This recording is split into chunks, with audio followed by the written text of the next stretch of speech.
Ladies and gentlemen, guys and gals, non-binary pals, and the technicolor rainbow in between, this is Modular Media Wrestling Podcast Live. I am your host, Chris A. Boingo Writer Gaston, and with me, as always, Is the man who is very sick and tired of Buster thinking everything is about video games. The Vacuum. yeah, this isn't a Persona joke. It's just wrestling. Yeah, stick to the end. You'll see why Joker is in the title. Buster, there was no audio. There's never audio in our beginning cat sure thing. Yeah, because he's got to truncate silence for the podcast upload tomorrow.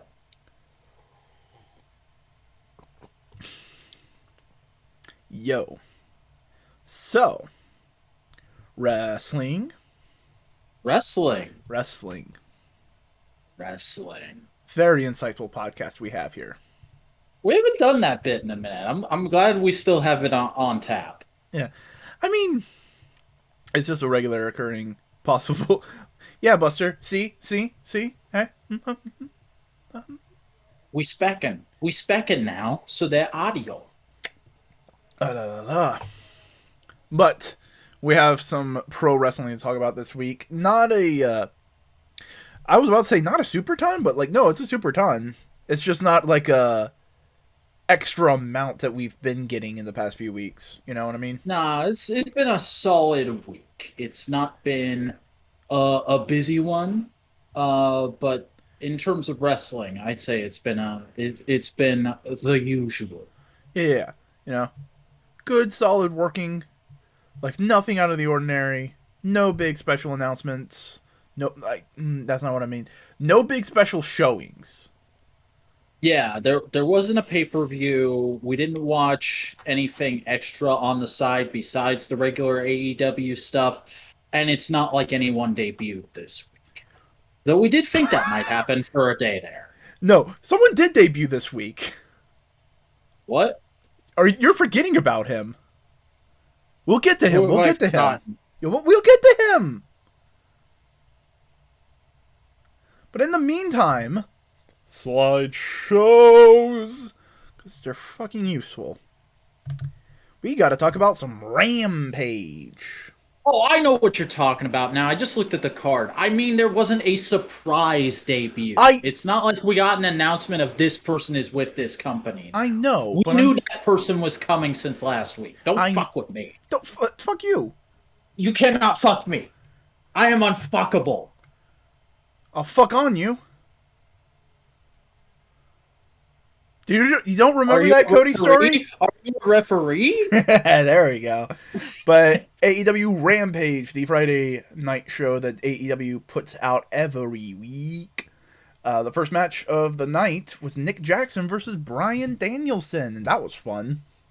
Yeah, this was very solid. Of course, nowhere near as amazing as Danielson versus Omega, but still a really, really good sort of mat classic. Really juxtaposing the more technical style of Danielson with the high flying of Jackson, and there were some interesting bits in this that I wouldn't have expected, but did play very nicely, I'd say. Yeah. It was good. I can't remember some specific details, but I'm trying to remember who won. You got the card in front of you more readily. The match ends when Nick Jackson taps out in the cattle mutilation submission. Nice. Yeah, no, I love Bryan bringing that back super hard. And after the match, we of course got a big old knockdown, drag out brawl, setting up the 8-man tag that would come on Wednesday. Yep. As always, with the super elite. We then got a little like hype promo from Hobbs and Hook, leading us into the more proper promo. Leading after that, Ricky Starks just kind of going like, "Hey, I'm Ricky Starks. I'm awesome." Honestly, I felt like this is the weirdest thing of the whole week. Like it felt a little off because Ricky wasn't on commentary at the beginning of the show, and then they play it like we're about to get a promo from Hobbs and Hook, and it's just 2 seconds of them going, "Here's this video package," and the video package doesn't tell us anything we don't already know. It's very much just, here's Ricky in the car talking about how great he is, and that he's still going to fight Brian Cage eventually. I think it's mostly because like, oh, he's healed up now, but every member of the group is healed up now. Every member of the feud is, so they can start building it up again. This is just more of like a, hey, this is a thing we're doing, by the way. Yeah. And I believe Ricky did join commentary after this. Yes, I think he did too. It was a solid enough video promo. Yeah. Yeah. Just felt very bog standard, I'd say. We then got a video package about CM Punk. I don't remember a damn thing that was said in this, honestly. Then we can just move on forward. Oh. We had a triple threat, three-way no disqualification match. Jade Cargill with Smart Mark, Nyla Rose with Vicky Guerrera, and Thunder Rosa. This was a really solid match. Not quite as good as I was expecting. The end, I think, came maybe a little bit premature. Not like they had to rush and go home, but like I was just expecting this match to get more time. And like I felt like right when we were nearing the end of the second act, they went home. Yeah, it may also be they're trying to keep stuff in the tank for future matches. Yeah. It was still cool. It was a nice struggle. Everybody got to get a good amount of shit in, but eventually Jade Cargill did win by pinning after just hitting Thunder in the back with a chair. And she is continuing her undefeated streak, which I feel like might be building towards something we might be talking about later in the show. Oh yeah, and I just really want to point out, just in this promo image, Nyla Rose is stepping up her fucking game immensely. Because look at that pose that she's pulling off. Yeah, it's solid. It's fucking Frieza. Oh my god. I remember you telling me this about this on Friday. I didn't fucking remember it, and I certainly didn't think you'd put it in the slideshow. Look, it's the same pose. It's so cool. I mean, sure, but also I'm not a Dragon Ball guy, so I'd have never caught that without you reminding me. I mean, posted a tweet earlier today of like, I love how weebs are now infesting wrestling. It's going to make the next 5 years of wrestling really fucking interesting. It certainly is. It's made the last few years really interesting. But now I think there's more weebs than there are not. You know, It's also just fun how it affects certain holdovers. Like I'll never forget freaking what was it, Greatest Royal Rumble? Ricochet came out dressed as All Might. He had All Might themed gear, and Dave Meltzer, while he was reviewing the match, was just like, I don't know why Ricochet was dressed like a bowling shoe, but he gave a good performance. Oh man, every wrestling podcast needs to have at least one millennial and one zoomer now, just so they can tell the old folks, no, that's a pop culture reference. To what? Yeah. It's a Japanese show. What? Yeah, don't worry. It's just it's an anime. Anna who's it? What now? You read too many Japanese mangoes. Oh man. Just imagine trying to explain to Dave Meltzer. Oh yeah, no, Tanahashi, the wrestler you love, he regularly references a child's TV show in Japan.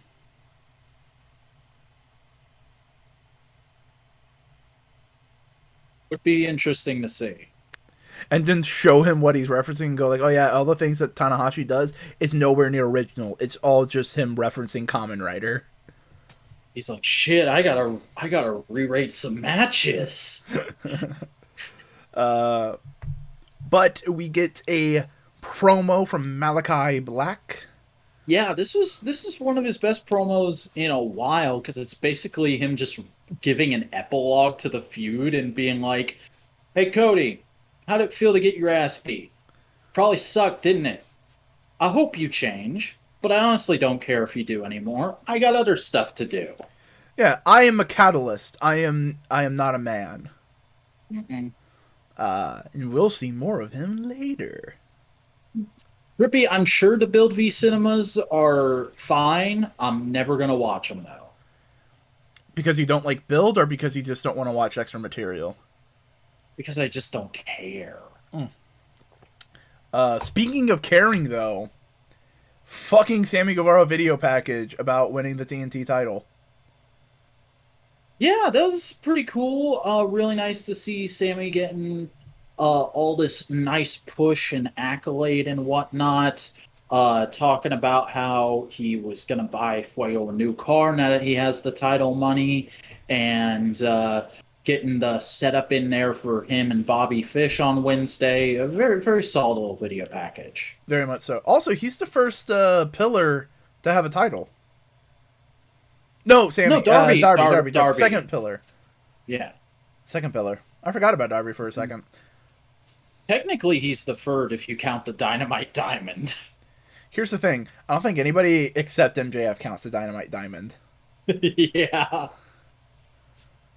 That would be the biggest upset if somebody who's not MJF won the Dynamite Diamond.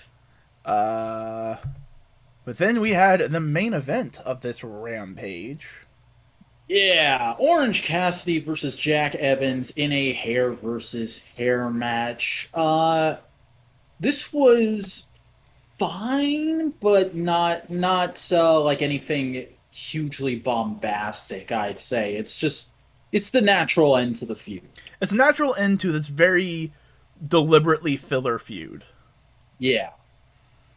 Like, it was just there to hold up some time, to keep everybody on these in these groups active and doing something.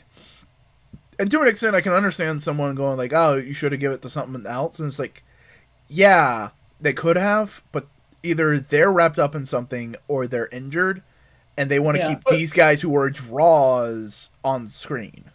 mhm. And here's the thing, it's not like the feud was bad. It was fine. It just the thing is people, because of how good AEW has been, and I understand this because I feel it sometimes too, we expect everything to be a fucking banger.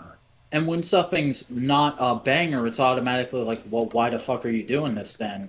Not every feud has to be an all-time classic. Yeah. You can have a few throwaway things here and there.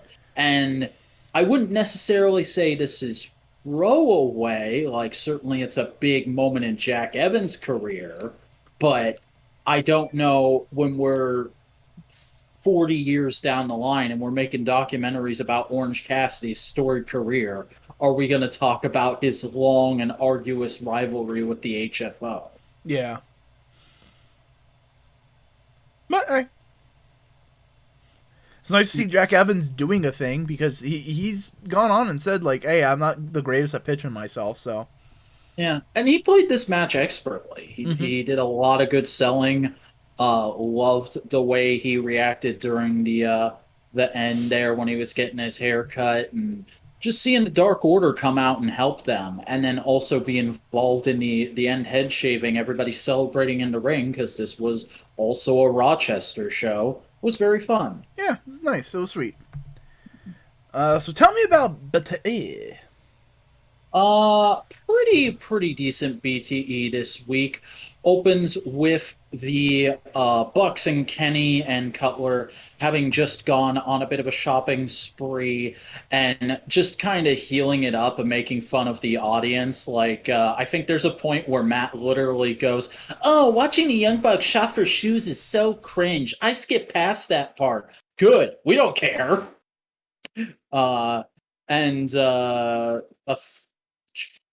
after that, we see the actual footage of them shopping some, and then they get back to the parking garage, and their car got broken into. Like Damn. the back window of their rental was completely smashed up, and they said that like they had heard the day earlier that a couple other wrestlers who were already in Rochester had had that happen to them, and thankfully nothing of value was in their car, but it was still a massive pain in the ass because they were like, well, this is our car for the weekend, and we're going to have to go to the airport early now so we can file a report when we take it back. Uh, and it also looked really dangerous because there was, of course, little particles of glass all over the back seat they had to kind of sweep out. Um, so yeah, big pain in the ass. And then we get 2.0 talking about being the BT champions and just saying that like nobody's been hitting them up. They've heard nothing back about their creative ideas, so they're thinking about setting out on their own to try something very soon. Um, then we get a recruitment bit with Reynolds and Silver where they try to recruit Adam Cole, and he's like, fuck off, I'm already part of the elite and you guys are losers. And they're like, but come on, we could be friends. You're all about we're all about the boobies too. And he's like, what? Your thing, your song, it says you're all about boobies. All about the boom, you idiots. And he walks away. Um, then we get a bunch of Cutler Cam for some matches that were on the show, and a Sour Boy bit that I don't particularly care about. Um, Trying to see if there's anything else towards the end. Oh yeah, Dark Order making up and definitively saying they're buds again at the end there. And then being like, hey, there's something missing. Someone who wasn't involved in the match. What's feels like there's something missing from this Dark Order bit, and then Anna just comes out of nowhere and throws Stu over a travel bag. Nice.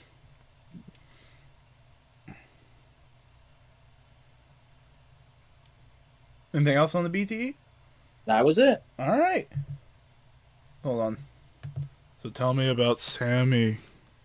Sammy's vlog opened with him showing off his new gear that he had for the TNT title match, that it was in Dark Order colors because he was winning Brody's title in Brody's town, and he made special attention to get rhinestones on it in just the right way. Then we get Cody and Fuego doing a promo in their Son of Fuego gimmick and talking about like potentially doing a tag run under the gimmick and trying to pitch out some names, throwing it out to the people ostensibly because they say if you want to submit names, use the hashtag Roads to the Top. So it's partially to promote Roads to the Top. Then we get a really cute backstage bit where -1 has a new puppy. It's a little white lab, and they make a joke of Sammy being like, "Oh, your dog's so cute. Can I hold him? He's my dog now." That's fucking cute. Yeah. Then there's a really funny bit where Dustin and Fuego try to plug their new merch shirt based off of their gimmick on the vlog, and Penelope Ford was standing just off camera, so Dustin tries to get her involved, and she's very much not in the zone, so she's just like, what? What's going on? What are you promoting? Yeah, that shirt looks fine. It's really funny to see Penelope out of character and out of sorts. Then we go to Sammy winning the title, and we get some vlog cam footage of him cutting a promo after Dynamite went off the air, talking about he's in Brody's town and he won the belt for him, all that kind of good babyface stuff. Then after that, we see him FaceTiming his fiance, talking about having won the belt and just checking in with her and all that. Then we see him taking publicity photos with Miro's title, and Bryce Remsburg comes up and goes, hey, Sammy, last I checked, you're not from Bulgaria, so we had this made for you. And they give him his version of the title, which is very similar to Brody's, but there's a lot more rhinestones in it, because rhinestones are always a big part of his gear. So it is still his version of the title, but it's a lot more subtly so than it has been for other people. I think that might be the trend going forward of faces do a subtle change to the vibe that Brody gave the title. Yeah, because I think the only difference with Darby's is he brought in the black strap. Yeah, Which that's what I'm. actually, now that I think about it, Sammy's got the black strap, so it's Darby's version of the belt, but with rhinestones. But that's what I'm saying. It's like the faceplates are always going to be referential to Flippity Floppin' and Brody Lee. And the strap is always going to be black. I think faces are going to keep the black strap and do a minor modification to the faceplates, and I think heels are just going to go all balls to the wall, full change. We'll know once we get another heel with the belt. Yeah. Um, then we see a backstage bit where Sammy's getting ready to leave the building, and Big Money Matt Hardy comes up and congratulates him on his win and starts hinting that like, hey man, maybe you should drop Fuego. I mean, buying him a car, that's a lot even for a friendship. And you know, he's kind of dead weight. He doesn't win that often. I know he just got a contract, but like, come on, man. I've even heard him talking shit about you sometimes, and all the while Fuego is just standing behind him like this. And then eventually he goes, "Is that how you feel, Matt? Because you told me completely different shit." And he starts trying to backpedal and say nice shit to Fuego, and then they just kick him in the face and throw him down the stairs. Nice. Fucking Matt Um, Hardy, punching bag. You love to see it. yeah.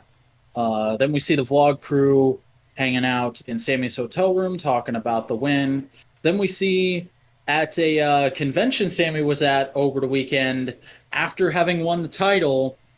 Uh, One of the other guests on the show was CJ Perry, aka Lana, aka Miro's wife, and they had The tables wife that right. they've talked that Miro has talked about repeatedly in Mhm. promos. And they had tables right next to each other. So they were just bantering and throwing insults back and forth, and CJ kept threatening to steal the belt. It's fucking cute. Uh, and I think, yeah, that is it. Nice. But that's pretty much it for the basically the pre Dynamite stuff that we've watched. So do we want to take a second and take a little quick break and then come back and talk about Dynamite, or do we just want to dive into Dynamite? Let's take a quick break, but before we do, I just want to address Drippy real quick. Uh, if you want to talk about that particular Chris, maybe wait to post comments, not tomorrow, but next Friday. I'll say that. Say that. Oh boy, we're gonna. Oh man, you're bringing that up in the components, Lord. Why? Because Why? I've been watching Gino's videos. God fucking damn it. We'll be right back, buddy.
And we are back. Hello. Hey, you can see my mic. Hello, Hello. comrade. Comrade, I would like to ignite the AEW Dynamite 10/6/2021 anniversary from the Lacrosse Center in Philadelphia. Pah! Okay, we're gonna stop that because you can't maintain a good version of that accent. I mean, I know, but I wanted to see if I could get it for the whole thing. So first things first, we have a 4-on-4 tag team match between the Elite. No. The Super Elite. It says Elite on the card. On the graphic, yes, but Justin Roberts said Super Elite. And they have a new Super Elite Fiend, which sounds like the fucking NWO. Versus Bryan Danielson, Jungle Boy Luchasaurus, and Christian Cage. I like how you said it so quick. It sounded like Jungle Boy's gimmick name was Luchasaurus. Jungle Boy Luchasaurus, Christian Cage. Yeah. And the American Dragon, Bryan Danielson. Yes. This was fun. This was the kind of insanity I expect from AEW when AEW wants to be PWG. Yes. Full of fun, interesting, innovative spots. Like, we actually watched this episode together. We don't always get to do it, but we got to do it with Rampage and Dynamite this week. And there's literally a moment in this match where JR is like, "Oh, this whole thing's falling apart," and I'm like, "Who gives a fuck, old man? They're having fun." Yeah, that's the beauty of hanging up and watching me stream. Mm-hmm. But no, a lot of great innovation, a lot of great like cool spots that like no one's seen. The only thing is, I believe it was confirmed they did botch that power bomb. Yeah, which is a shame. But like, hey, Yeah. things happen like that. Yeah. Luchasaurus got a fuck ton of shit. Yeah, they were really big up in him in this. Yeah. Also, just a lot of great dives. And like, oh, there's one dude up who's possibly going to win. Another guy comes out of nowhere and takes him out. Like, there's so many guys in this match. It's hard for anyone to get the upper hand for more than a couple seconds, which is part of the fun, I would say. Yeah. It's really chaotic. That's the best part of these kind of matches. But I don't remember who won. The match ended with Adam Cole pinning Jungle Boy after the Super Elite hit a 4-way BTE trigger on. Yep.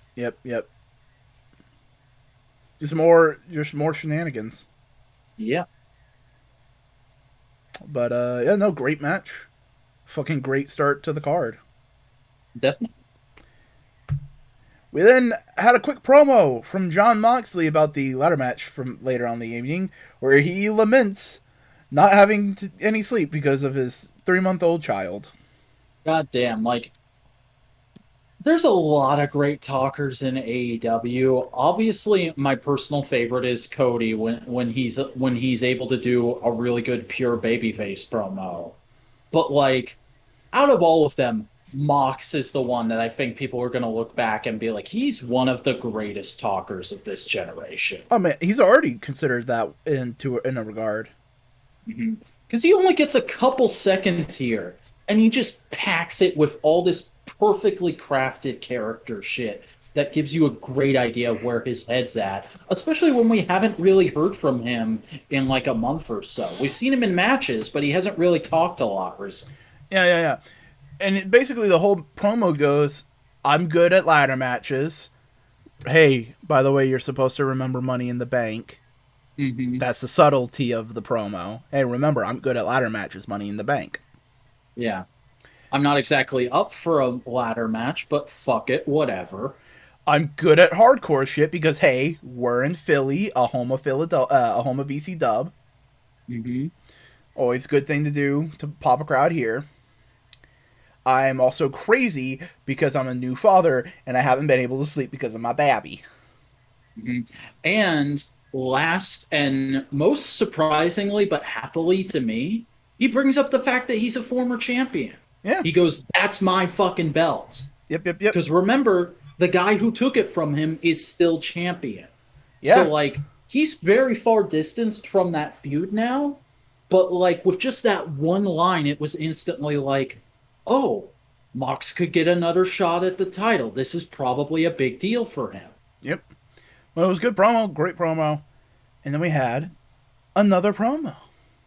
Yeah, CM Punk came out to the ring, uh, asked everybody if they were tired of him yet, being his self-aware self.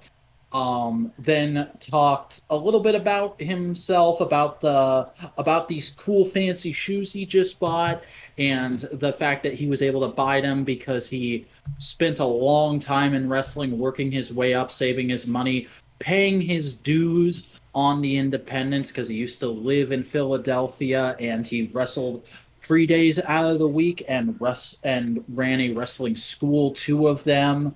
Um, and was just eat, breathed, and slept wrestling for a very long time. And he loves it as much as he possibly can. And he loves that he gets to say he loves it again.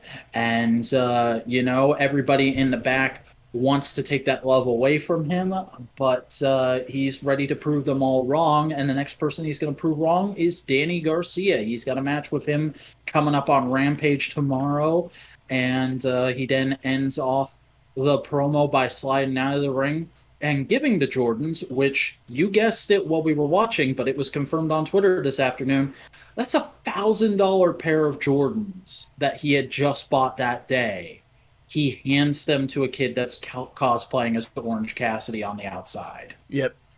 Which is just really super fucking cool. Really babyface.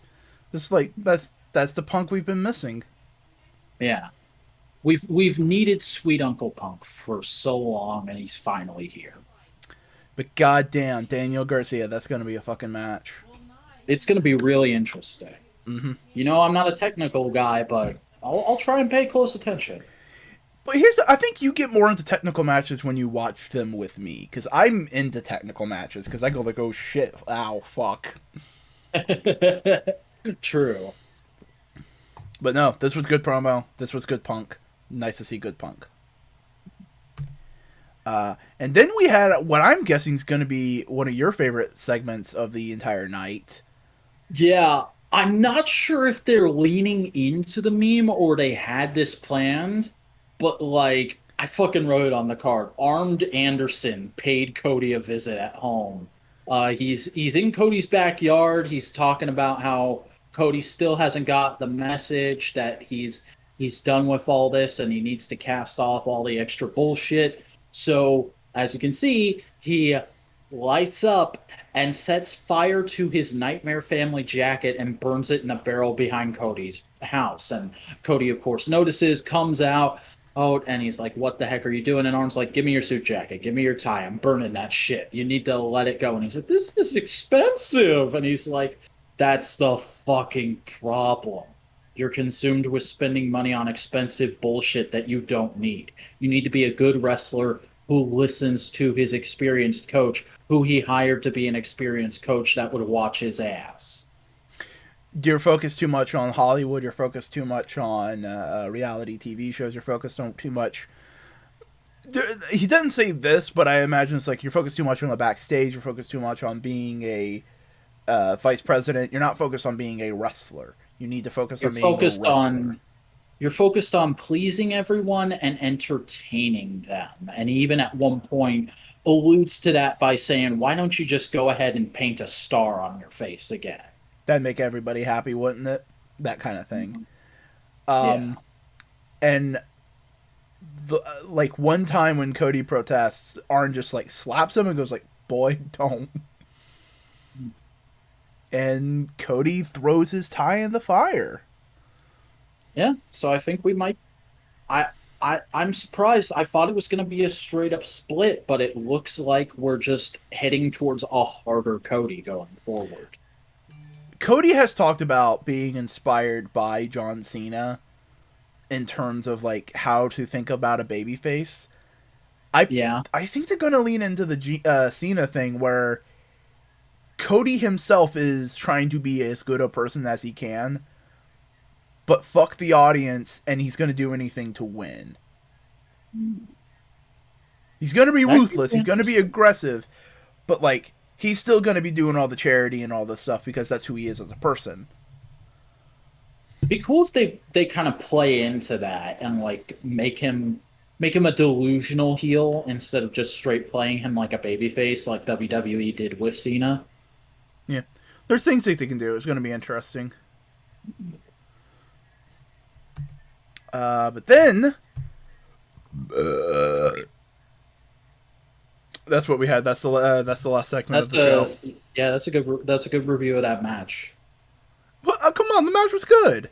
No, Sammy Guevara versus Bobby Fish for the TNT title was fine, but It's like what it it needed didn't to wow be. me. It's what it needed Yeah. to be. It was an experienced veteran putting Sammy Guevara through his paces. Sammy pulling out a clutch win at the end, though. hmm Very, very okay mid card match for the mid card title, I'd say. A good first showing for what's going to be a good sized run, I believe.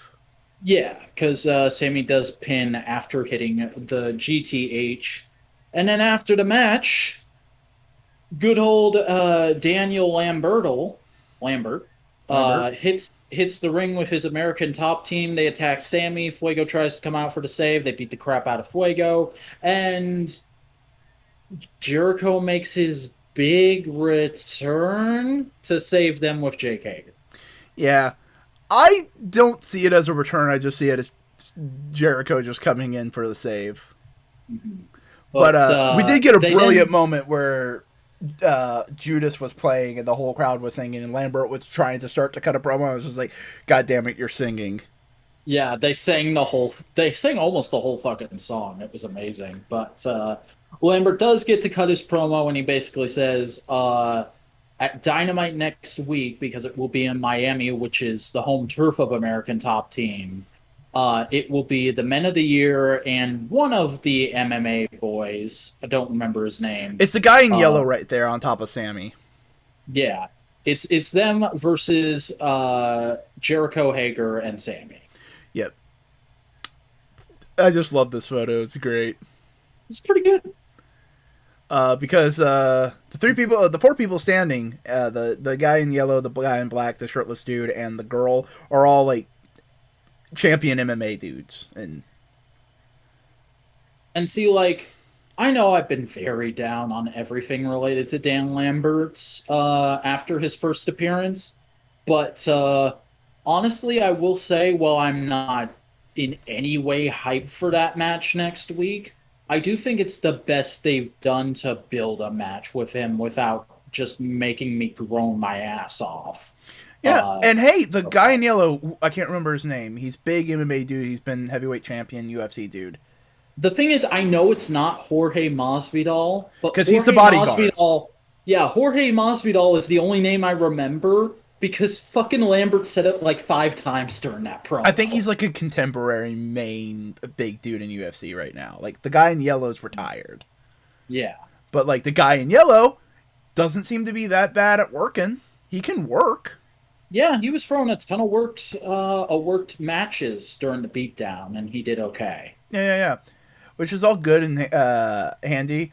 I do think that that women MMA fighter, she would have a lot of fun in wrestling because she was just having a blast there.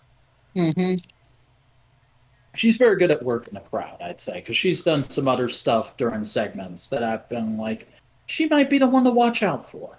Yeah, yeah, yeah. And also, like, I think this is just a cool, like, for crossover. It's not a crossing over with anything we watch, but for people who are UFC fans, this is probably like, oh, this is really cool. This is really dope. I am enjoying this. I mean, I don't think AEW's done a crossover with anything we've watched, unless you count the freaking Godzilla versus Kong match. I mean, there's also Jay and Silent Bob. But I don't like Kevin Smith that much, and I've never seen that movie. Okay. There's DC covers that they made right before Dynamite aired. Oh yeah, there were. God, I That like barely registered to me actually. And Penta and Joker gear. Okay, but like that's taking it to like I know. I'm slight joking. I'm auxiliary joking. stuff. I'm I'm being joking. like legit fucking Storyline. people getting involved in segments. Like the thing is, fucking, we had Rosario Dawson in a Cody segment a couple of weeks ago, and it's like, fucking go Big Show, and I'm like, but Cody's a Star Wars fan. You could mention Mandalorian because she's Ahsoka Tano. No, they can't because they're owned by Disney. And they're owned by Warner Brothers. Fair. But then we have the Acclaimed making a claim for the tag team titles. Yeah, this is a very solid backstage promo. I don't remember it exactly, but I do remember at one point Bowen said something that had me cracking up. Yeah, they're both just really good. Really good on the mic. And it seems like they've stepped back the heelishness of their raps a little bit. We very obviously know what it's due to, but I do like the more sort of general rapping, just ragging on the other team, than Trying saying to get like a specific rise. references. I think it works better because, like, I think they work good as tweeners. Yeah. You know. Mhm. But then we got the next announcement. Yeah, Tony Schiavone is in the ring with Aubrey Edwards, and he had teased earlier in the show that he had a big announcement to make on behalf of Tony Khan, and there's no point in beating around the bush.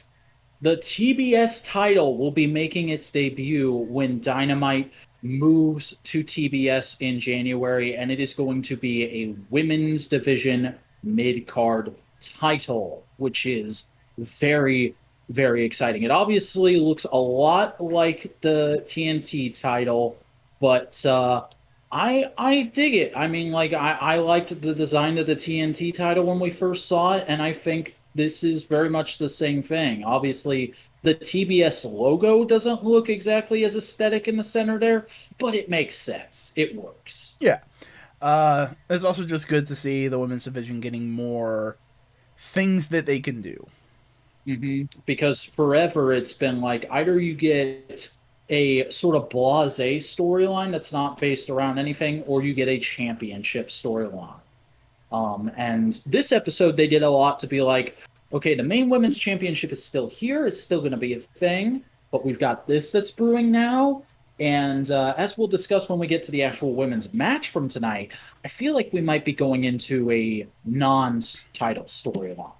Yeah. No, it was good. Good to see the belt. Yeah.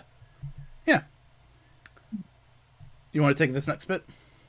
Yeah, then we had a backstage segment from earlier in the day, JR sitting down and talking to Darby, and it's basically just we don't get anything really new out of this, but we get in Darby's own words, finally, the story of his uncle dying in a drunk driving accident when he was a kid and he was also in the vehicle, because that's something I actually didn't realize until I was watching, I think it was Wrestling with Regrets review while I was having lunch this afternoon. Um, we've had that story forever from like Excalibur telling it on commentary, and of course MJF told it in his promo last week. But this is the first time Darby himself has talked about it, and you could No. tell. He's talked about it before. When was that? Very early Dynamite. Hmm. Like Then feuding I with guess that. Cody era Darby. Are you sure that wasn't in like a Road to promo or something like that? It was early stuff, man. Hmm. Okay, I'll take your word for it. But like, you could tell Darby was obviously having a bit of a hard time talking about it. It's a very real, a very emotional subject for him, but it's also a big thing of what drives him, and it's been a basis for his character for a very long time. And they did a great job of just like regalvanizing it as his thing here. But then we had a match with Darby Allin and Nick Comoroto with their respective managerial teams backing them up, Sting and QT Marshall, Aaron Solo. This was just a fun Big dude, little guy match. Solid, quick mid-card spot fest, I'd say. Yeah. Nick COMOROTO looked good. It's nice to see him doing some cool stuff. Mm-hmm. I think I was texting with somebody while this match was going on, so I don't remember anything specifically from it, but I do remember Sting and QT mixing it up after the match, which of course Darby wins after a coffin drop. Yeah. Sting just gives a stinger drop to QT. Yeah, because didn't QT like backhand him or something from behind? QT gave him a diamond cutter, and Sting no sold it. Well, obviously, because that's his friend's move. You don't use his friend's move on him. Come on. Yeah. What are you doing? Speaking of friends, Dark Order. Yeah, Dark Order is of course back together and all buds again, and so fucking they're a co-op democracy now. Um Yeah. because they go from now on, nobody's the definitive leader. If we're gonna do something, it has to be by show of claws. Yes. And the first act that they tried to vote on was should Alan Angels put back on his mask because he's so ugly. Yeah. Also, there's three bald bearded white dudes all in a row up front there. Yes. It's just good shit. Uh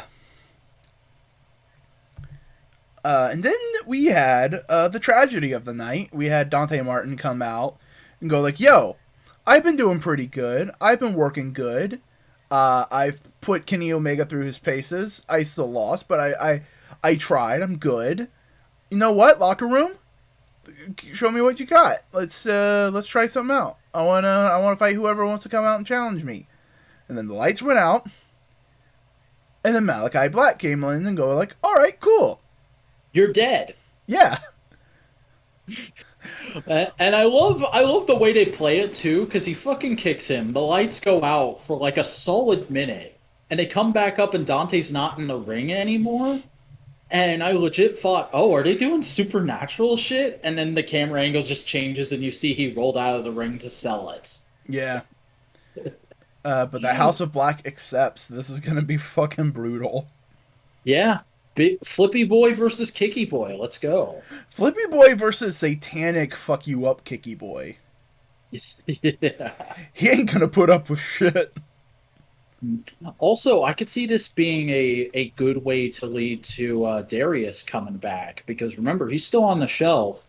I don't know how long it was supposed to be for, but I could see them doing this like maybe Dante can't quite get it done and Darius comes back to help him or something. Yeah. And then we had a brief little promo from Ricky Starks going like, "Yo, I'm the FTW champion. FTW started in ECW. Pop? We'll give you a pop for that." Don't forget, I'm going to have a match with Brian Cage at some point. Nice. It's going to be a Philadelphia street fight. Really cool. Yeah. But he's not here tonight, so we can't have it. And the crowd goes, boo. It's like, yeah, no, I agree. It would have been really nice to have the match. And then Brian Cage comes out, and they go like, oh, shit, fuck me. And now that match is on Rampage tomorrow. And I love how Philly was like, oh, we're not going to get the match. And then they went like, oh, wait a second. We got Rampage still. Yay, we're going to get the match. Yeah, that's another great thing where, like, we didn't talk about it, but during Punk's promo, he did this whole thing where he was like, hey, do you guys want me to buy you all cheesesteaks, or do you want me to have a match tonight? And the crowd legit could not decide for a minute. And then eventually they did decide, and he was like, all right, I'm going to fight Daniel Garcia on Rampage. And for a second, they all forgot that Rampage is recorded on the same night. It's fucking adorable. Because they're like, aw, yay, you're wrestling. Shout out to Philly. Gotta be one of my favorite genders. But then we got a couple of women's promos saying like, yo, that TBS title, I want it. We got Ruby, Sky Blue, Jade Cargill, and I believe one other. I don't remember who. Thunder Rosa. Yes. which is pretty nice setup. We of course don't have the brackets yet. I imagine we won't have them until at least December because I Yeah. believe the feud is supposed to start in January, or I'm sorry, the tournament is supposed to start in January. But right now, I'm just gonna say it. Well, there are some baby faces I would love to get it. I think Jade's gonna get it because she's had this big undefeated streak, and it would make sense to establish the title by continuing that undefeated streak and having this building a baby face up to a big moment of being the person to A, finally beat Jade, B, get the title. You just got to use a cattle prod.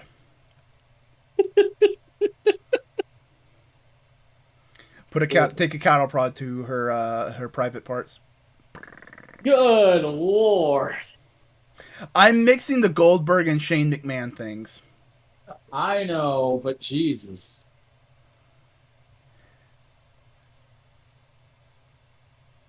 I'm trying to think of Doofenshmirtz quote.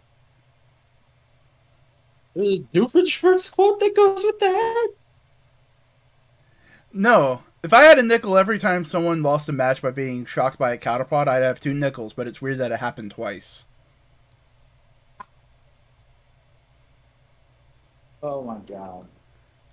Also, Ruby Soho and Blue Sky is punk and pop punk, respectively.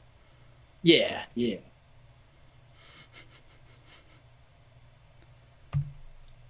And then we had HIKARU Shida and SERENA DEEB. Arguably the most interesting match of the night, I think, Mm-hmm. because this match has been built up for a couple weeks now as Hikaru is one match away from being the first woman in AEW to win 50 matches overall. And she wanted to have a big splash by having it be her return to Dynamite, having it be Serena Deeb's return to action, and of course, her and Deeb have had a bit of a rivalry on Dynamite in the few encounters they've had so far. Um, and the match actually started off with them showing they had a trophy made for Hikaru. So you literally said while we were watching it, "Oh, so Hikaru's winning." But let's just skip to the end because shock of all shocks, Hikaru taps out in the Serenity lock. And then Deeb goes to the outside, gets the trophy, and bashes her over the head with it, finally fully turning heel. Yep. This is going to be interesting. And I Mhm. also saw some people like speculating, like, oh, maybe this is Hikaru's interesting story going forward of like she's trying to get the 50th win, and all the heels just basically stop her from winning, and she goes on a minor losing streak until she beats Deeb at Full Gear. Yeah, I would honestly be really into that if this is the start of possibly the first really interesting non-title women's feud. I'm down for it. Hell yeah. Especially because we haven't seen Hikaru in so long. Like, obviously, she wasn't on TV all the time when she was champion, but but unless you're watching Dark and Elevation, she's kind of disappeared for the last few months since losing the title, and that's not a bad thing. Absence definitely made the heart grow fonder, in my opinion. I Mm-hmm. was excited to see her. Yeah, and this could definitely be a really good story, but the match itself was really damn good too. Mm-hmm. Anything more specific we want to talk about with this? Lots of cool different locks you don't see too often. Of course, Hikaru getting in lots of patented kicks and flips, and just very very solid action from the two of them. Like it's never 5 star, but I'd say it's always hovering in that 4 star area. Yeah, it's really good. And then we had a Alex Marvez trying to interview Darby Allin as he's walking out, and it gets interrupted by a limousine and a beatdown by several hooded figures, two Ooh, of could which they are about the be? same height in blue jeans and work boots. One of them cackling maniacally with a chair. One of them who walks like this all the time, and another man in a suit. I wonder who they could be. It's the pinnacle. See, I was trying to think of a joke like another faction from a different company was about to debut, but I literally don't remember the name of any current WWE faction. There are no WWE factions. I mean, I know there's one on NXT right now. I just don't remember what they're called. I mean, there was Retribution. There was Retribution. Technically, Roman's family is a faction, but I don't know if they have a faction name. Anawai? Because that's the Yeah, family name. The Anawais to AEW confirmed. No, this was fascinating segment. It looked really cool. Mhm. There's something interesting with being hidden and masked, but I don't know what it is yet. Yeah, especially because it's also not filmed like a regular segment because the guy we're pretty sure is Sean Spears just straight up stole the camera after that initial chair shot and Yeah. filmed it all himself. Yeah. I can't wait to see what happens with this. Yeah. Feels very attitude era. Yeah. The best kind of attitude, not like the shitty giving birth to a hand era attitude. No, I'm talking like who ran over Stone Cold kind of attitude era. Before it went to shit, too. Yeah, it's that same kind of setup, is what Yeah. I'm saying. Then Leo Rush comes in and goes like, hey, yo, money. Dante, work together? Call me. I It was fine. yeah. On to the next thing. Britt Baker cuts a promo going like, hey, it's the TBS title. I was surprised. I thought it was going to be the Cartoon Network one. I fucking chuckled at that line. Yeah, me too. And I made somebody post photoshops on the subreddit today of just all the different Turner Network titles that are possible. Nice. You know what I'm surprised hasn't happened yet? And it'd be really cool to see? The day What's after Dynamite airs on TNT and eventually TBS, it should air on Adult Swim. They should do a rerun. That would be cool, yeah. But no, Britt basically says, like, hey, it's cool that there's a mid-card title, but I don't care, because I've got the big important title. So all of you can just fight over that and leave me the fuck alone. Yeah, it's going to be interesting. I would love it if Jamie Hayter enters the tournament and just doesn't tell her. Why are you going after the team? Shouldn't we all have gold? Yeah, but then Reba is going to feel left out. We'll just gold plate her crutches. No. Send her back to Impact and have her win the knockout. That would be hilarious. If that's how freaking what's her name? The Virtuosa loses the title after having had it for so long. But then comes our main event of the evening, Casino Ladder match. The winner receives the title. What? Go ahead. What? I thought you forgot to say the condition, so I was trying to interject it. Casino Ladder match. Winner receives a title match. Whoever climbs to the top of the ladder and grabs the poker chip wins a title shot opportunity. Not to cash in at any time, so it's like lesser than a Money in the Bank, but it's guaranteed. It's Money in the Bank. Just at the next point, we would be having a pay-per-view. I can't believe it's not Money in the Bank. Yeah. And the match includes Pac, Andrade El Idolo, Jon Moxley, Lance Archer, Orange Cassidy, Matt Hardy, and the Joker for the evening. The Joker mystery entrant, who a lot of people were thinking was going to be a debuting Buddy Matthews, because he teased it earlier in the week with a tweet of just an emoji of a Joker card. He also did another one where he tweeted out, "Why so serious?" Ooh, I hadn't caught that, but it was not him. And let's just run down the match a little bit at a time, going over the entrance. Well, it starts off with Pac and Orange. Yeah, and they mix it up, call back to their Revolution match a couple times, which was really neat. Then Andrade comes out and starts beating up Pac, but Orange is there to be the fly in their serious ointment. Just being a goofball, between all of that. Really good seeing them mix it up. Uh-huh. Made me hungry for a straight Andrade versus Orange match. That'd be fun. And then Matt Hardy comes in, and Orange goes like, "Oh, I hate this fucker. Let me fight him." Yeah, he just goes straight for him with the Orange Punch, which is amazing. I'd love if that was just like a running gag. It's like he's cool with most everybody on the roster, and if you ask anybody, what do you think of Orange Cassidy? He's kind of an idiot, whatever. But like the only person who goes like, no, fuck Orange Cassidy, I hate him. He always tries to attack me. He's a fucking feral animal, is Matt Hardy. Yeah. I also love, forgot to mention it, but I love that when Pac comes in, he just straight up Canadian destroyers, or Andrade comes in and just straight up Canadian destroyers Pac off of the ladder. It was fucking great. But Mhm. the next person to come in is Lance Archer, and he does his Lance Archery stuff.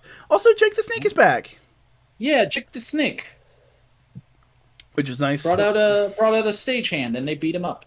Yeah. But Lance Archer does his Lance Archer thing. It's great. It's good. Can't go wrong with some Lance Archer. He fucking just tossed Orange onto a ladder that was suspended between the main ladder and the ring ropes. I don't know if it's here yet, but there was a great moment where Lance Archer gets wrapped up in a ladder, and he's sitting in the middle with the ladder around his head, and the ladder is sitting straight up. So Orange Cassidy starts climbing that ladder. Yeah. Um, and who was next? Who was John next? Moxley came out next from the crowd like he normally does, but they brawl in the audience, him and Lance Archer do, for a little bit before returning to the ring. Added a nice dimension to the match because last time when we had this, I think we've only had this once before, right? When Lance Archer debuted. We've had this match 4 times, I think. We've had it. Oh. Oh no, with the I'm okay. This type of match, I think we had it 3 times. We've had it once with the Brian Cage debut. Oh yes, that's right. It was Brian Cage, not Lance Archer. We had it again with the Ethan Page debut. That was the brass ring match. No, that was like Ethan Page's third or fourth match No, because he debuted during a casino battle royal.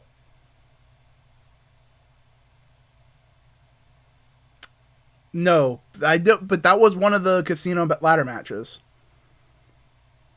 No, that was the Face of the Revolution ladder match. It's the same goddamn rules. It's the same rules, yes, but they labeled it differently. It's not going to be when AEW has a streaming service. It's not going to be in the same playlist Bet you because money they would be. that match was for a shot at the TNT Championship. Well, excuse me. It's a fucking ladder match. But no, it was nice seeing them add a little something different of it going to the outside more. And of course, immediately once they get to the outside, we noticed there were tables, and I think the crowd noticed for the first time too via the monitors because everybody started chanting, "We want tables," and they did eventually get some neat table spots. Yes, but before we talk about the most important table spot, the Joker comes out. It's Hangman Page. He had his wife had the baby, and now he's back. Yeah, beautiful baby boy apparently, Yeah. as he said later that night. Yep. And everybody's fucking excited. We now know who immediately is gonna win, but it's gonna be a fun match anyway. And then we had a fucking Deadeye done to Pac from the top of a ladder onto a table, and it was fucking sick. It was amazing. Oh, Like yeah. literally, Hangman comes back and like it's one of those things where you're like, okay, Hangman's gonna win, but how are we gonna get there? And the way we get there is just the match goes into overdrive. Because there's tons of spots of like guys almost getting the ladder set up or almost getting up the ladder, and then just somebody coming out of nowhere and taking them out. Like Hangman has a great spot where after his initial bit of running wild, he's on the outside for like a minute and a half, and then I think Mox is doing something, and he just flips over into the ring and hits him with the buckshot. It was fucking great. All of it was great. Hangman looked amazing. Like he hadn't missed a step. And he wins. Yeah, He and Mox were the last two on the ladder, and he eventually beat him off. And I love how it wasn't like he knocked Mox off. It was like he kept beating him, and Mox was like, "Fuck it, it's not worth this." Yep. But Hangman wins. He's going to face Kenny Omega for the title It, sometime in the future. guys, guys, it's happening. It's Happening. happening. It's happening. Our patience has paid off. Oh, I know what's going to happen. I know what's going to happen now. He's going to build up confidence in the upcoming weeks to fight Kenny Omega at Full Gear. Bryan Danielson's going to be there, go like, hey, man, you can do it. He's got no balls. Fuck him. They start the match. It goes on for a good bit. Kenny starts getting the upper hand. The Elite start cheating, all that kind of stuff. And the Dark Order basically walk out and go like, are we going to help Hangman? Show of claws. And then like everybody does a claw. And Evil Uno just goes like, puts up a claw, even because he was the one who said we shouldn't help Hangman because he doesn't want it. And then they go beat up the Elite, and Hangman wins. Yeah, I definitely think they're going in some sort of direction like that, which was very funny because I did listen to Wrestling Observer today, and fucking Meltzer was just like, I don't know why they're rushing to Hangman all of a sudden when they were ready to put it off for a little while because of the baby, and now you've got Danielson right there. That's a title feud ready made, and I'm like, dude, their feud has not been about. This is just me fucking dunking on Meltzer, but whatever. Yeah. Their feud has not been about the title. It's about who's the best. And you can tell that match better without the title. Mm-hmm. Like I think the match will work better after the title. I think you give that feud a little bit of a rest now until after Full Gear. Get the belt on to Hangman, let him go do some stuff with the title, and you can start the fall of Omega because we've already had cracks in the armor. He's already lost the Impact Championship. But here's what you do. He loses the AEW title to Hangman. Then within the same month, goes to Mexico, loses the AAA title, comes back to AEW, gets his ass beat by Danielson. Yes. And if it were up to me, I'd have him lose the AAA title to Andrade.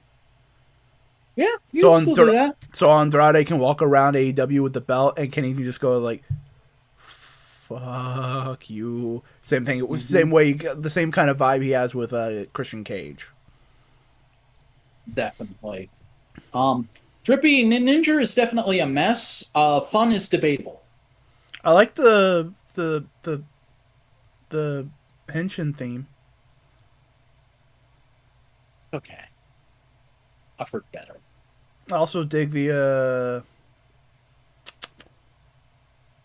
what's the fucking theater type? I'm trying to remember. It's not no theater. Kabuki, the Kabuki theater aesthetic whenever they do stuff. I think you're thinking of Hurricane Trip. I don't know. Tonight I've just not been on my game. It's been bad. Well, you made it through. Yeah, You did all we right. made it through. But in the meantime, that was it for wrestling this week. Unless you want to talk about Road to the Top, anything interesting? The most interesting thing is just that, unbeknownst to anybody, they switched to a half-hour format this week. Okay. So I was trying to torrent it, and it literally went from freaking. I was looking for episode 2, and everywhere I looked, it said episode 3 and 4, and I'm like, did those leak? What happened? Also, apparently, Cody and all his friends are total dude bros when they're hanging out together. Because there's a montage of Cody, QT, Preston Vance, and Ricky Starks putting together baby furniture and stuff, and it is just the most like a lowest common denominator comedy films idea of men putting together baby furniture, but it's actually them. That's sad. Yeah. But in the meantime, tell the people where they can find you. Hey everybody, I'm the Vacuuminator. I make videos right here on YouTube. You can find those at youtube.com/c/the Vacuuminator. It's spelled THEVACUUMINATOR. I do have new videos in the works. They're just going to take a little bit longer. You might see something towards the end of this month, maybe mid-November at the latest. But in the meantime, you can hang out and see me talk about anything and everything in what is it, 240 characters now or less at the Vacuuminator on Twitter.com. Yeah. And Drake, there was a wrestling match where a surprise entrance was called the Joker, so we were making a joke about that. Somebody at Buster and let them know. Yeah. Because they were making cracks about that earlier too. But in the meantime, I'll tell them about my stuff. Hey, I'm Chris, a Boingo Writer Gaston. You can follow me on Twitter and Instagram at Boingo_writer. I'm on YouTube. I do a variety of video essays and editorials. You can find me. A link to that is in the description, or you can search Boingo Writer. You'll probably find me. And if you'd like, I stream on Twitch every Monday, Tuesday, Wednesday, and Friday at twitch.tv/Boingo Writer. We have some fun. Hey, V-Man, you can vouch for that. We fun. It is marginal entertainment, and I appreciate it. Yeah. But that's kind of it for MMWP Live. Unless you got anything else you want to say. Cowboy shit. Cowboy shit. Cowboy shit. Manure. I hate manure.